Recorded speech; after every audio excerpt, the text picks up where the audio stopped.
여러분, 오늘 본문 성경 말씀 골로새서 4장 2절로 6절 말씀 보면은 그 2절 전에 제 성경에 보면은 약간 빨간 글씨로 권면이란 단어가 나와 있습니다.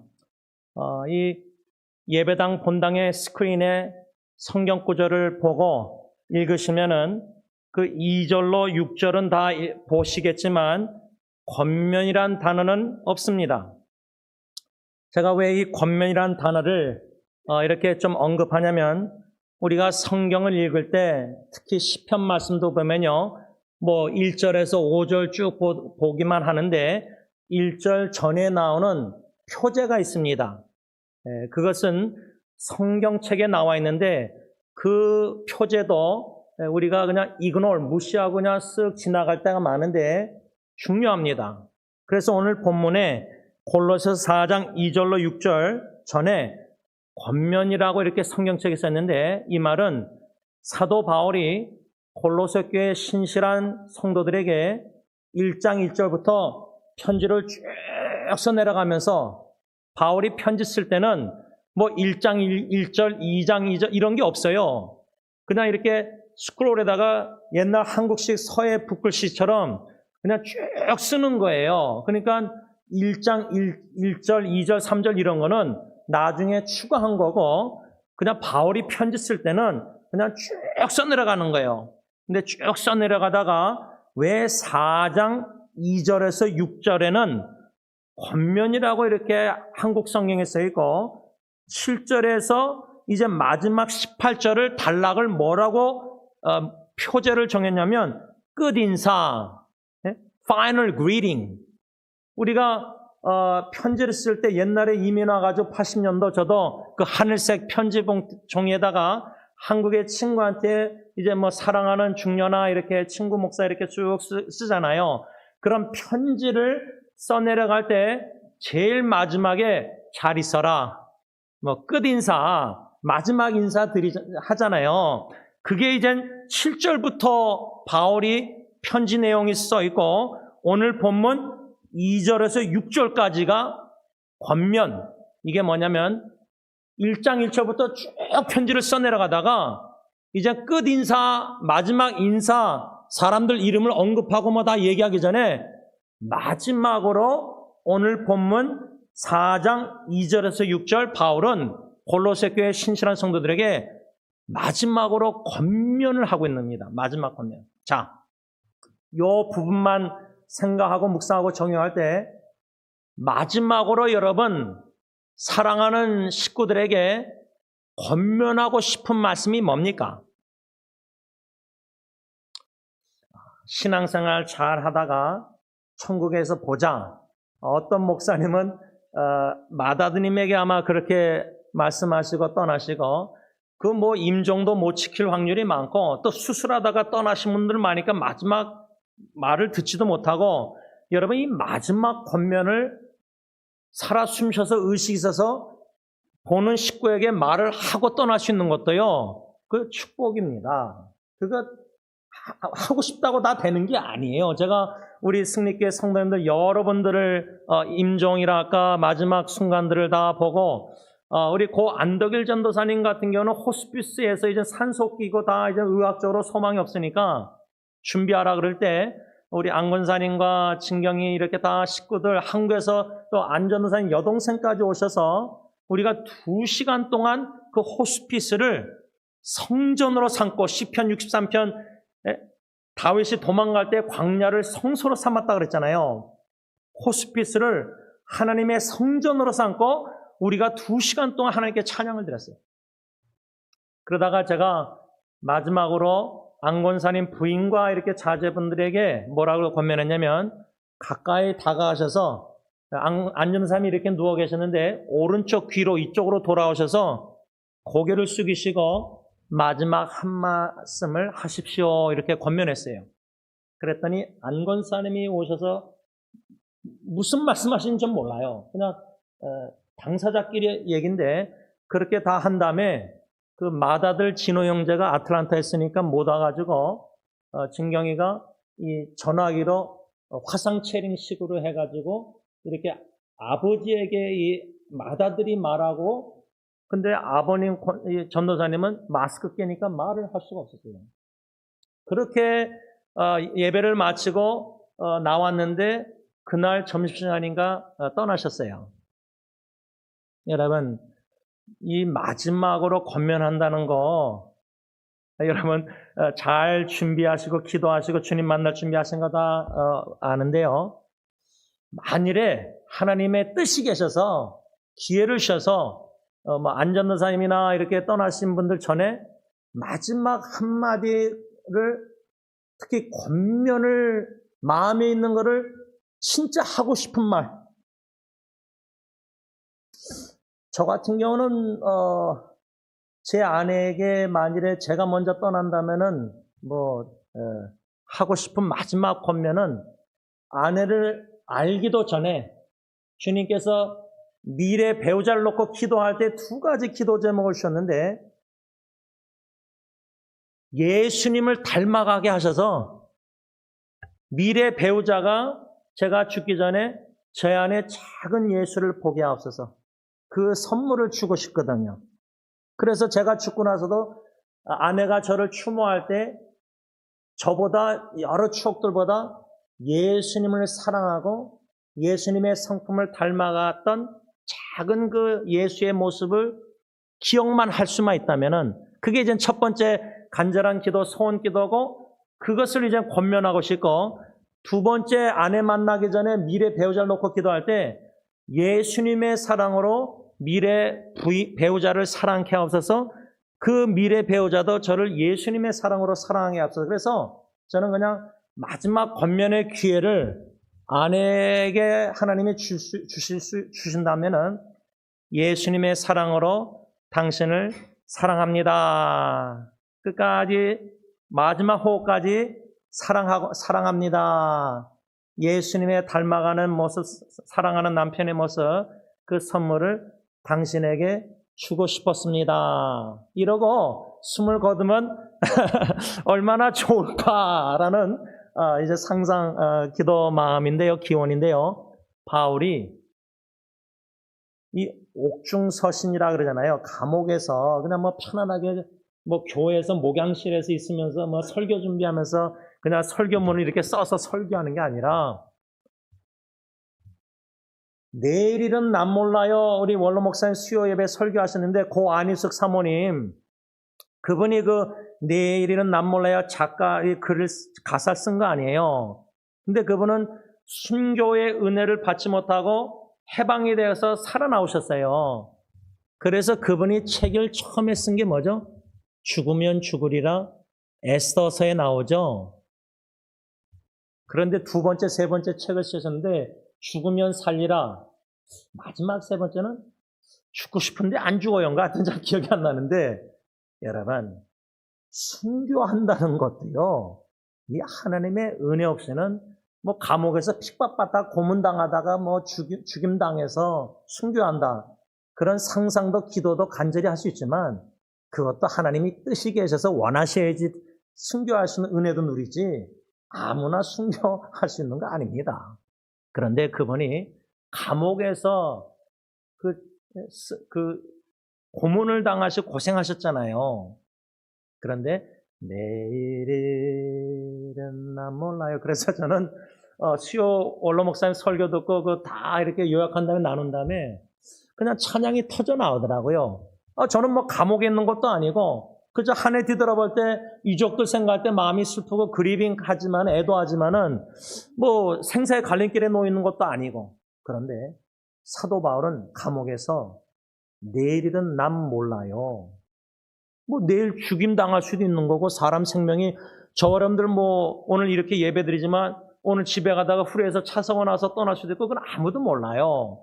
내일은 내일 걱정하고 오늘 주님의 은혜 사랑으로 그냥 만족하면서 감사하면서 우리가 이 마지막 권면을 할 수 있는 은혜를 사모할 필요가 있다고 저는 생각해요. 그런데 이 권면이란 단어가 오늘 본문 4장 2절 전에 한국 성경에 나오는데, 이 권면이란 단어가 네이버 사전을 보니까 뭐라고 정의 내렸냐면 코테이션 합니다. 권면이란 알아듣도록 권하고 격려하여 힘쓰게 함. 이렇게 권면이란 단어를 정의 내렸는데 이 사도 바울이 이 때에 썼을 때는 헬라어 그리스어로 썼잖아요. 그 원어 의미가 중요하거든요.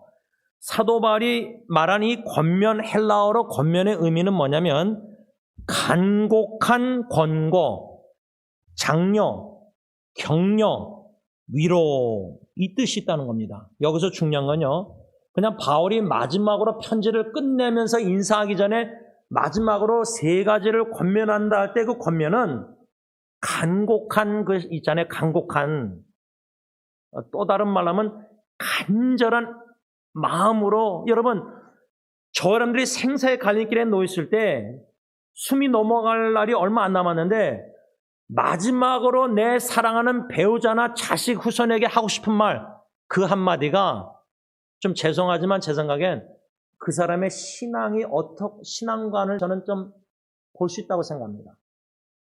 제가 누구라고 말은 할 수 없는데 어느 한 어르신이 떠나기 전에 병원에서 유족 사랑하는 며느리에게 이제 장사 잘해서 돈 많이 벌라 이렇게 하고 떠나셨어요. 저는 그 마지막 한마디가 좀 놀랐어요.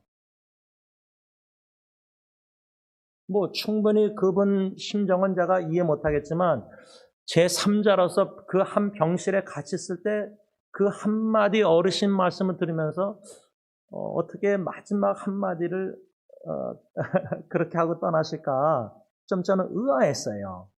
제가 틀릴 수도 있어요.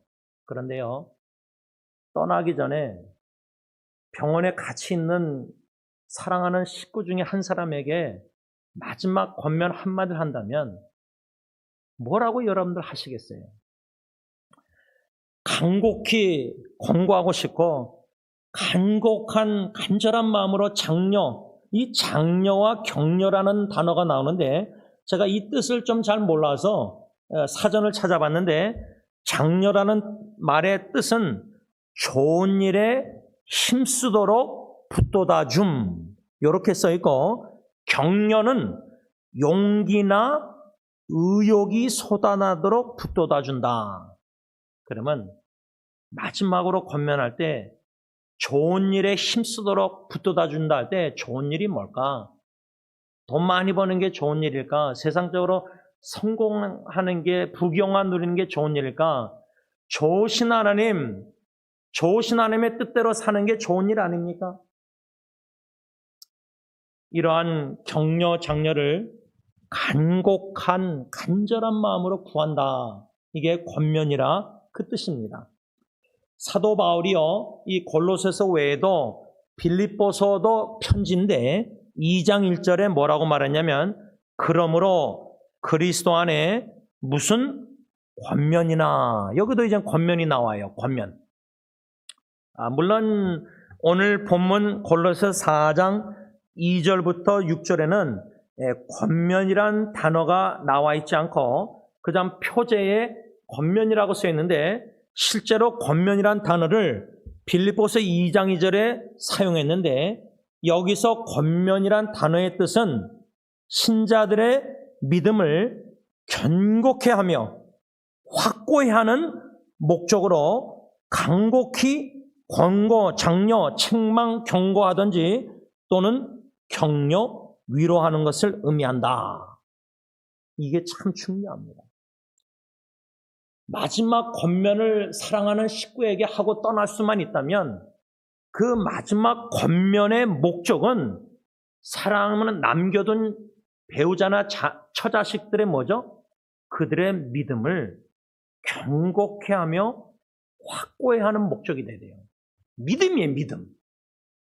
믿음이 이기네 끝까지 신앙 믿음의 싸움을 싸워서 믿음을 지키고 떠나지 않고 배도 배반 안 하고 주님 베드로처럼 부인하고 그러지 말고 내가 죽고 나서도 내 아내와 자식들이 더 견고한 확고한 믿음을 가지고 다시 오실 주 재림을 학수고대하면서 소망하면서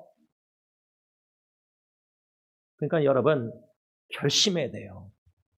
주님이 뜻이 계셔서 마지막 한마디 권면을 하게 하신다면, 의식이 제정신이 있어서 주님이 붙잡으신다면은 사랑하는 남겨두는 식구들에게 예수님 잘 믿으십시오. 뭐 말 복잡할 필요 없어요. 예수님 더 잘 믿으십시오. 믿음의 견고 반석에 견고히 서십시오. 그러기 위해서는 로마서 10장 17절 사도 바울이 로마 교회 편지 내용 보면 어떻게 믿음이 자라나죠? 그리스도의 말씀을 들음으로. 그러면 마지막 권면이 세상적으로 뭐 장사하고 돈 잘 벌고 뭐 건강하고 뭐 이런저런 얘기 아니라 남겨두는 이 식구들의 영적 싸움, 미혹, 유혹, 사탄의 이 유혹 속에서 믿음이 견고히 확고히 서려면은 눈물 흘리면서라도 간절히 애절하게 구해야 될 게 뭐냐? 믿음 생활 꼭 잘하십시오. 믿음. 예수 잘 믿으십시오.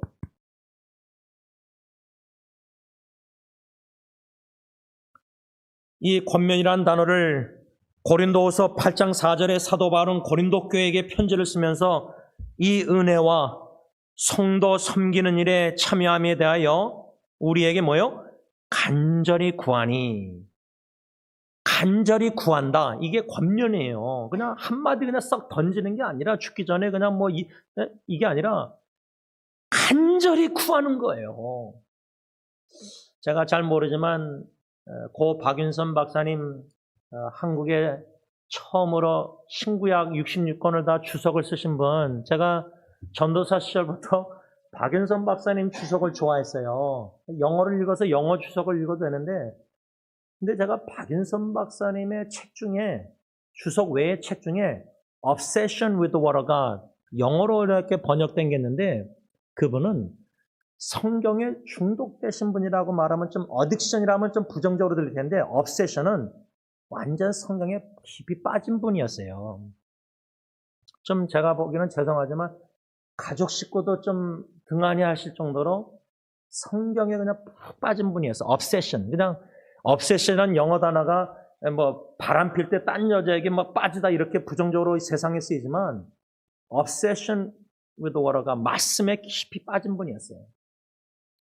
그런 그분이 간절히 하나님께 기도한다 할 때 이 간이 망가질 정도로, 근데 제가 그 그런 거 말 비슷하게 들으면서 제가 간이 아플 정도로 기도하면 뭐 간이 아픈 걸 모르겠으니까, 근데 마음이 너무 아파서 막 애통하는 통곡에 막 숨 넘어갈 정도로 마음이 아파서 하나님을 간절히 찾았던 적이 있었어요. 몇 번.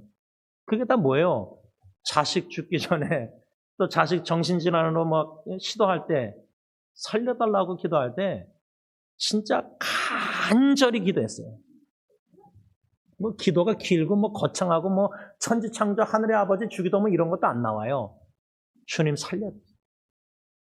지금 이 마지막 권면이라는 건요, 내 생명과 호흡이 다 해서 마지막으로 예수님의 사랑으로 너무나 사랑하는 아내와 자식들에게, 나는 이제 예수 믿고 은혜로 부름받아 죽잖아요. 믿음 지켰잖아요. 바울처럼 선한 싸움 잘 싸우잖아요. 이제 의에 멀리 가니 나를 준비되어 있잖아요. 그러니까 예수 만날 때 할렐루야하고 떠날 텐데, 떠난 사람은 좋은데 남아있는 식구들이 인간적으로 애도하고 슬퍼하고 믿음이 흔들리고 하나님 원망하고 우왕좌왕할까 봐 연약한 믿음. 근데요, 제 친구 익순이 사닥다리에 떨어져 떠날 때, 제가 지난주에 친구 후배가 그 웨딩룸에서 부인하고 애들하고 장인 장모님 목사님 사모님 다 식구들 호흡기 떼러 들어갔을 때, 익순이 친구 어머님 권사님은 저와 선배 형과 후배들과 어머님 제일 좋아하시는 찬양이 뭐세요 하니까 내 영혼이 그 찬양을, 동영상을 찍은 게 있더라고요. 제가 뒤져보니까 엘버트 그 포더래 짧게 했는데, 이 어머님 권사님이 호흡기 떼는데 아들 유일한 14대 독자, 근데 웨이팅룸에서 우리와 함께 내요 손을 떠시면서 찬양했어요. 이게 진짜 하나님께 드리는 찬양이라고 저는 생각해요. 자식이 지금 호흡기 때로 의식도 없고 죽는데 어떻게 내 영혼이 그렇게 깊은 데서 찬양을 드릴 수 있습니까? 이 하나님의 은혜, 믿음을, 이런 믿음의 어머니가 돼야 된다는 거예요. 하나밖에 없는 자식인데. 그래서 제가 한 2주 전부터 친구 추모하고 이제 수정이 사촌 동생도 추모하려고 동영상 그 예배 1월 6일 날 그 뭐 얼굴들이 나오니까 좀 조심스러워서 친구 동영상 찍은 친구에게 마지막 찬양 그 끝없는 우리 주님의 사랑 오늘 찬양 그 반드레슬러 또 우리에게 향하신 그 우리에게 향하신을 제가 바꿔서 익순에게 향하신 여호와의 사랑하심이 크고 크도다 크시도다 영원하도다 부모님 장로님 권사님 앞에서 기타 치면서 하나님께 찬양 드렸는데 제가 다시 동영상을 수없이 들었거든요. 지금 2주 동안. 근데 제가 오늘 찬양처럼 목소리가 안 나왔어요. 모르겠어요. 제가 슬픈 건지 뭔지 모르겠는데 찬양 드리기가 너무 힘들었어요. 근데도 그 부모님이나 조문객들이 찬양 소리를 들리더라고요. 익순에게 향하신 여호와의 사랑하심. 근데 그 동영상을 제가 2주 동안 들으면서 이거를 친구 어머님 권사님에게 보내드릴까 말까 좀 보내드리면 또 생각나서 힘드실까봐. 근데 제가 아내한테 물어봤어요. 이거 어떡할까 하니까, 보내는 게 좋을 것 같아요. 왜냐면 제 장모님도 장인어른 추모하는 그 찬양 좋아하시니까. 그래서 제가 아내 말 듣고 용기 내서 보내드렸어요. 고민하면서 했습니다 했더니 답변이 나중에 오셨는데 왜 고민하셨어요? 저는 날마다 그 차가운 땅 아래에 있는 아들을 생각하고 계시다는 거예요. 그러면서 오늘 카톡이 왔는데 그 찬양을 아마 어제 새벽에 들으시면서 바안들레슬라 한없는 주님의 그 끝없는 사랑 그 사랑을 믿음으로 찬양드리는 그 어머님 권사님을 생각할 때 마지막 설교를 정리하면서 권면은 여러분 간곡히 권면 이 한마디 꼭 주님의 뜻이 계셔서 유족들에게 하고 자식들에게 배우자에게 하고 싶다면은 그 권면의 목적은 믿음이어야 됩니다. 예수님을 믿는 믿음이어야 된다. 믿음의 견고히 확고히 서서 당신과 자녀들도 나처럼 하나님의 은혜로 예수 믿는 믿음으로 끝까지 믿음 지키고 선한 싸움 싸워서 달려갈 길을 다 완주하고 이젠 나에게 준비된 의의 면류관 착하고 충성된 종아 칭찬받기를 나도 당신과 자녀들이 그러길 간절히 원합니다. 이렇게 말하고 떠나시는 저를 되시길 바랍니다.